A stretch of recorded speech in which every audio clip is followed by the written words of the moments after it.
स्वतंत्रता दिवस मनाने के बाद आज हम रक्षाबंधन मना रहे हैं, तो बात दोनों त्योहारों के परस्पर संबंध की कर लेनी चाहिए। रक्षाबंधन अर्थात सुरक्षा का बंधन है। बंधन का मतलब अधीनता होता है। तात्पर्य यह कि अपनी सुरक्षा के लिए किसी के अधीन हो जाना जो आपसे ज्यादा सामर्थ्यवान हो, ताकतवर हो। और ये बंधन ना दो प्रकार के होते हैं। एक हमें बचाते हैं तो दूसरा गला घोटने के लिए भी उपयोग किया जाता है। यार, पर बंधन में बंधना कौन चाहता है? सभी स्वतंत्रता चाहते हैं, मगर उन्हें नहीं पता कि उनकी यह चाहत भी उन्हें किसी बंधन से तो बांध ही रही होती है, और वो बंधन होता है अज्ञानता का। बंधन वह जो आपकी रक्षा कर सकता है, वह ज्ञान का बंधन होता है, क्योंकि इस बंधन से बंधने पर आपकी रक्षा भी होती है और आप स्वतंत्र भी रहते हैं। यह जो हमारा छोटा सा मन है ना, इन सांसारिक विषय वस्तुओं से मिलकर घुटन में आ जाता है, तनाव उसके अंदर उत्पन्न हो जाता है, लेकिन ज्ञान वाले विराट मन हमेशा सुरक्षा देते हैं। जीवन में बंधन तो आवश्यक है, इसलिए बंधना है तो ईश्वर से बंधिए, गुरु से बंधिए, जो आपको अनुशासित रखते हैं। यूं तो स्वतंत्रता और अनुशासन एक दूसरे के विपरीत भी है और पूरक भी। रक्षा प्रणाली का उद्देश्य स्वतंत्रता को बचाए रखना है, लेकिन क्या सुरक्षा के साथ स्वतंत्रता होती है?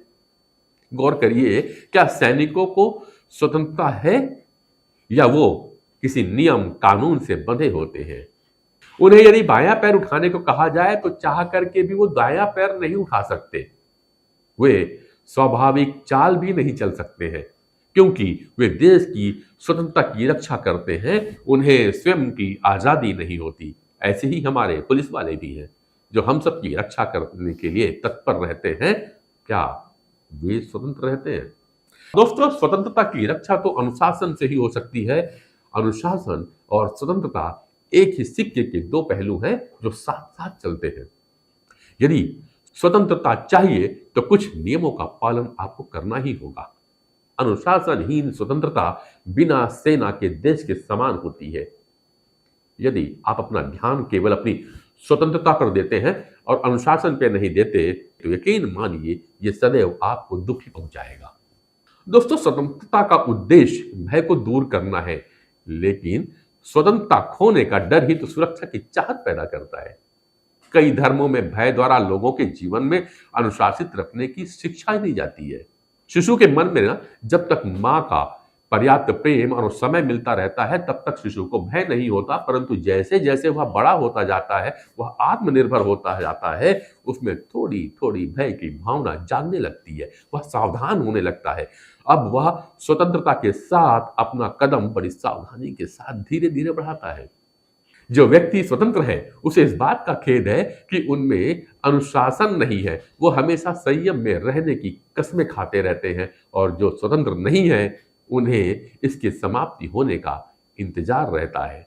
एक बार जरा उन लोगों को देखिए जिनमें जरा भी अनुशासन नहीं है। वे स्वतंत्र तो होते हैं, मगर दुखी रहते हैं, क्योंकि वो व्यवस्थित नहीं होते, और अव्यवस्था हमेशा तनावों से भरी होती है। बिना अनुशासन के स्वतंत्रता घुटन पैदा करती है। यकीन मानिए, यह अनुशासन अंत नहीं, एक साधन है। बिना चार दीवारी के घर की कल्पना नहीं की जा सकती मित्रों, और चार दीवारी के अंदर स्वतंत्रता की अवस्था कठिन है। यदि हम व्यवहारिक रहेंगे तो हम आनंद की अवस्था में रह सकते हैं। मन में सजगता, हृदय में प्रेम और कर्मों में पवित्रता तो आपको रखनी ही होगी। अनुशासन और स्वतंत्रता के मध्य संतुलन बनाना होगा। हमेशा दोस्तों से घिरा व्यक्ति एकांत चाहता है ना, तो एकांत में रहने वाला व्यक्ति अपने अकेलेपन को दूर करने के लिए किसी साथी की तलाश करता है। ठंड में रहने वाले गर्म स्थान की चाहत रखते हैं, और गर्म प्रदेश में रहने वालों को ठंडी जगह अच्छी लगती है। जीवन की यही विडंबना है।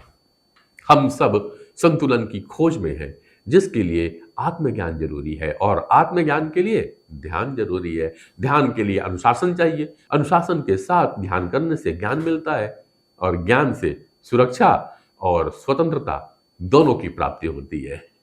तो दोस्तों, एससीजी परिवार की तरफ से आप सभी को स्वतंत्रता दिवस की और रक्षाबंधन की बहुत बहुत शुभकामनाएं।